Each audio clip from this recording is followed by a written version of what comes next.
ईशा अपने जीवन के सबसे कठिन मोड़ पर खड़ी है। एक तरफ उसका पति सूरज है, जिससे उसने 7 जन्मों का साथ निभाने का वचन लिया था, और दूसरी तरफ उसकी आईपीएस की वर्दी, जिसकी शपथ उसे हर हाल में कानून का साथ देने के लिए मजबूर करती है। माता रानी की पूजा के दौरान जब पूरे परिवार की नजरें उस पर टिक जाती हैं, तब ईशा साफ शब्दों में कह देती है कि वह पूजा में सिर्फ अपने असली पति सूरज के साथ बैठेगी, उस दादा भाई के साथ नहीं जिसने अपराध की दुनिया को अपना लिया है। उसकी यह बात सुनकर पूरे घर में सन्नाटा छा जाता है। सूरज की आंखों में दर्द साफ दिखाई देता है, क्योंकि उसे एहसास है कि उसकी पहचान अब 2 हिस्सों में बढ़ चुकी है। सूरज भारी मन से अपने अतीत का दर्द सबके सामने रखता है। वह बताता है कि उसके पिता का सपना था कि उनका बेटा एक ईमानदार आईपीएस अधिकारी बने। पिता ने उसे पढ़ाने और उस मुकाम तक पहुंचाने के लिए अपनी पूरी जिंदगी कुर्बान कर दी। सूरज ने भी उनकी उम्मीदों को पूरा करने की पूरी कोशिश की और आईपीएस अफसर बना, लेकिन जब उसके पिता की जान खतरे में थी, तब वह उन्हें बचा नहीं सका। यही एक हादसा उसकी जिंदगी का सबसे बड़ा घाव बन गया।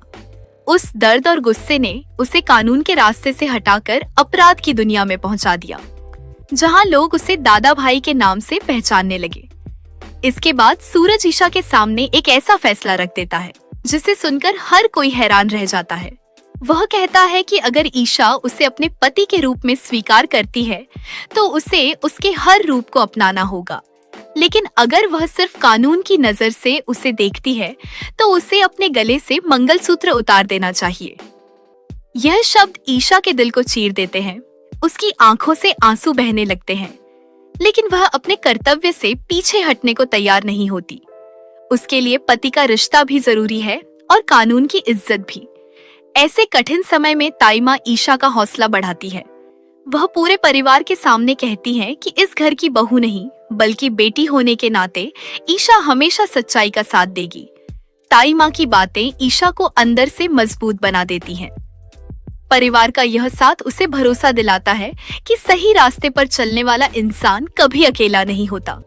कुछ समय बाद सूरज घायल अवस्था में घर लौटता है। उसकी चोटों पर पट्टी बांधने का काम खुद ईशा करती है। उस पल दोनों के बीच पति पत्नी का रिश्ता साफ दिखाई देता है, लेकिन जैसे ही ड्यूटी की बात आती है, सूरज का व्यवहार बदल जाता है। वह ईशा से कहता है कि जब वह पत्नी बनकर उसके सामने आएगी, तब उसे अपने पति सूरज का प्यार मिलेगा, लेकिन जब वह आईपीएस अफसर बनकर आएगी, तब उसके सामने सिर्फ दादा भाई खड़ा होगा। वह ईशा को खुली चुनौती देता है कि अगर उसमें हिम्मत है, तो पहले उसके खिलाफ पक्के सबूत जुटाए, तभी गिरफ्तारी संभव होगी।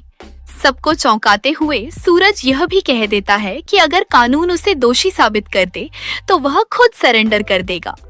उसके इस ऐलान के बाद उसके समर्थक दादा भाई जिंदाबाद के नारे लगाने लगते हैं। यह दृश्य दिखाता है कि अपराध की दुनिया में उसकी कितनी मजबूत पकड़ बन चुकी है, लेकिन उसके दिल के किसी कोने में अब भी ईमानदार सूरज जिंदा है। इसी बीच कहानी एक दूसरे परिवार की ओर बढ़ती है, जहां राधा और उसके पति की शादी को 10 साल पूरे हो चुके हैं। लंबे समय से चल रही गलतफहमियों और झगड़ों के कारण दोनों अलग होने का फैसला कर चुके हैं। परिवार के बड़े उन्हें समझाते हैं कि हर रिश्ते में मुश्किलें आती हैं, लेकिन रिश्ता तोड़ देना कभी समाधान नहीं होता। उनकी बातें दोनों को अपने फैसले पर दोबारा सोचने के लिए मजबूर कर देती हैं। दूसरी ओर माता रानी की पूजा के दौरान सूरज एक नया वचन लेता है। वह कहता है कि उसका और ईशा का रिश्ता तभी पूरी तरह से आगे बढ़ेगा जब ईशा अपनी ट्रेनिंग पूरी करके सुरक्षित घर लौट आएगी। वह अपने प्यार को जल्दबाजी में नहीं, बल्कि सम्मान और विश्वास के साथ निभाना चाहता है। यह वादा दोनों के रिश्ते में एक नई उम्मीद जगा देता है। घर का माहौल सामान्य बनाने की कोशिश में खुशबू भाभी और काव्या अपनी जिम्मेदारियां संभालती हैं। परिवार को जोड़े रखने के लिए वे हर छोटी बड़ी बात का ध्यान रखती हैं। वहीं सूरज अपने पुराने वादे को निभाते हुए रोज सुबह ईशा के लिए अपने हाथों से चाय बनाता है। ईशा कई बार उसे ऐसा करने से रोकती है, लेकिन सूरज मुस्कुराकर कहता है कि कुछ वादे जिंदगी भर निभाए जाते हैं। कहानी में नया मोड़ तब आता है जब आईपीएस अधिकारी सागर की एंट्री होती है। सागर को शक होता है कि कहीं ईशा अपने पति दादा भाई की मदद तो नहीं कर रही। वह ईशा से कड़े सवाल पूछता है और उसकी ईमानदारी पर संदेह जताता है। ईशा बिना डरे उसे जवाब देती है कि वह अपने फर्ज और अपने धर्म दोनों को अच्छी तरह समझती है। अगर उसका पति भी कानून तोड़ेगा तो वह उसे बचाने की कोशिश कभी नहीं करेगी। ईशा का यह आत्मविश्वास साबित करता है कि उसके लिए न्याय सबसे ऊपर है।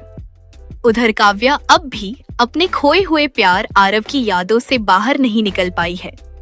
वह अपनी भाभी के सामने अपने दिल का दर्द बयां करती है और स्वीकार करती है कि कुछ रिश्ते भले ही खत्म हो जाएं, लेकिन उनकी यादें जिंदगी भर साथ रहती हैं। परिवार उसे संभालने की पूरी कोशिश करता है ताकि वह फिर से मुस्कुराना सीख सके। इन सभी भावुक घटनाओं के बीच बच्चों की मासूम शरारतें, ननद भाभी की हल्की फुल्की नोकझोंक और बंटी की छिपी हुई प्रेम कहानी माहौल को थोड़ा हल्का बना देती है।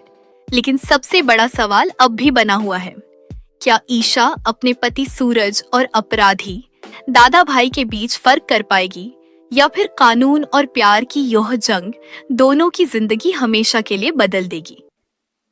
अगले एपिसोड में इसी सवाल का जवाब मिलने वाला है। हेलो दोस्तों, स्वागत करता हूं मैं आप लोगों का फिर से एक और न्यू ताज़ा खबर में। जी हाँ दोस्तों, लेकर के आ चुके हैं आप लोगों के लिए एक सबसे बड़ी अपडेट। तो आप लोग को इस वीडियो को शुरू से लेकर अंत तक जरूर देखिए। जी हाँ दोस्तों, सूरज ने अब ये फैसला कर लिया है और उसने खुली तौर पर सूरज ने ईर्ष्या को चुनौती दे दी है कि सूरज ने कह दिया है कि ईर्ष्या अगर तुम्हारे अंदर दम है तो मुझे गिरफ्तार करके दिखाओ। अगर तुम्हें मेरे खिलाफ कोई भी सबूत मिल गया तो मैं खुद पुलिस को अपने हाथों से सरेंडर कर दूंगा। जी हाँ दोस्तों, ईर्ष्या जैसे ही सूरज की इस बात को सुनती है तो बिल्कुल ज़्यादा हैरान हो जाती है और सूरज ने तो ईर्ष्या को ये तक कह दिया है कि अगर तुम्हें मेरे खिलाफ अगर एक भी सबूत हाथ में लग गया तो मैं खुद पुलिस को अपने हवाले कर दूंगा। सूरज आखिरकार एक ऐसा सच सबके सामने बताता है जो सच आज तक सूरज ने सिर्फ और सिर्फ अपने दिल में दबा करके रखा हुआ था। सूरज ईर्ष्या को यह बताता है कि तुम्हें पता है कि मैंने तुम्हें आईपीएस ऑफिसर किस लिए बनाया है, क्योंकि मेरे पिताजी चाहते थे कि मैं एक आईपीएस ऑफिसर बनूं और मैंने बिल्कुल ऐसा ही किया। मैं आईपीएस ऑफिसर की तैयारी कर रहा था और मैं आईपीएस ऑफिसर बन भी गया था, लेकिन जब मेरे पिता की जान खतरे में थी तो मेरे पिता की जान बचाने वाला कोई भी नहीं था और इसी के कारण मेरे पिता की मृत्यु हो गई। उसी का बदला लेने के लिए आज मैं गुंडा बन चुका हूँ और तुम लोग आज मुझे सूरज भाई के नाम से नहीं बल्कि दादा भाई के नाम से जानते हो। दोस्तों, इससे जैसे ही सूरज की इस बात को सुनती है तो वह बिल्कुल ज़्यादा डर जाती है। और उधर दोस्तों, जब सुबह होती है तो सूरज ईर्ष्या के लिए अपने हाथों से चाय बना करके लाता है और ईर्ष्या को देता है पीने के लिए। दोस्तों, ईर्ष्या जैसे ही देखती है कह रही है क्या सूरज ने आज तक वह वादा निभा रहा है जो वादा उसने शादी के समय किया था कि मैं तुम्हारे लिए हमेशा सुबह रोज चाय बना करके दूंगा। लेकिन दोस्तों, ईर्ष्या वह दादा भाई के हाथ से चाय पीने से बिल्कुल ही मना कर देती है और कहती है कि मैं एक गुंडे के हाथ की बनी हुई चाय कभी नहीं पीऊंगी। दोस्तों, वहीं घर के बाहर जो लोग दादा भाई को एक मसीहा के तौर पर मानते हैं और पूजते हैं, उनके नारे लगा रहे होते हैं और ईर्ष्या जैसे ही उन नारों को सुनती है तो उसके कानों में गूंजने लगते हैं और कहती है ईर्ष्या गुस्से में आकर के सूरज से कि तुम चिंता मत करो, मैं सबूत खोजने की पूरी तरीके से कोशिश कर रही हूँ। अगर मेरे हाथ में कोई भी सबूत लग गया तो मैं तुम्हें जेल भेज करके ही रहूंगी। दोस्तों, आखिरकार आप लोग को इस बारे में क्या लगता है? आप लोग अपना जवाब और अपना निर्णय हमें कमेंट बॉक्स में लिख करके बता सकते हैं। दोस्तों, ईर्ष्या जब अपने दफ्तर जा रही होती है काम करने के लिए और दफ्तर से जब घर पर आती है तो उसके बाद क्या होता है, चलिए आप लोगों को मैं बताता हूँ। ईर्ष्या अपने घर पर आती है और आते ही अपने पति सूरज से उसकी मुलाकात हो जाती है और उसके बाद रात हो जाती है और दोनों चले जाते हैं सोने के लिए। तभी दोस्तों, ईर्ष्या ने अपनी वर्दी पहनी हुई होती है और तभी सूरज ईर्ष्या से कहता है कि जब तुम अपनी ड्यूटी पर होगी तब मैं तुम्हारे लिए दादा भाई हूँगा और जब तुम घर पर आओगी तब मैं तुम्हारा पति हूँगा। दोस्तों, ईर्ष्या जैसे ही सूरज की इस बात को सुनती है तो बिल्कुल ज़्यादा हैरान हो जाती है। आखिर ईर्ष्या कौन सी दुविधा में पड़ी हुई है? ईर्ष्या को यह दुविधा है कि जब मैं सूरज को गिरफ्तार करूंगी तो क्या मैं उस समय एक पुलिस का फर्ज निभा रही होंगी या एक पत्नी का। दोस्तों ईर्ष्या के लिए यह बात बहुत ही ज्यादा दुख भरी है। आप लोग को इस बारे में क्या लगता है। और दादा भाई ईर्ष्या से कह देता है कि तुम्हें पति का प्यार तभी मिलेगा जब तुम इस पुलिस की नौकरी को छोड़ दोगी और मुझे दिल से अपना पति मानोगी और दादा भाई को भी अपना लोगी, क्योंकि मैंने कोई भी गलत काम नहीं किया है। जो काम तुम्हारा कानून नहीं कर सका वह सब काम मैंने किए हैं और मैंने कितने लोगों को इंसाफ दिलाया है।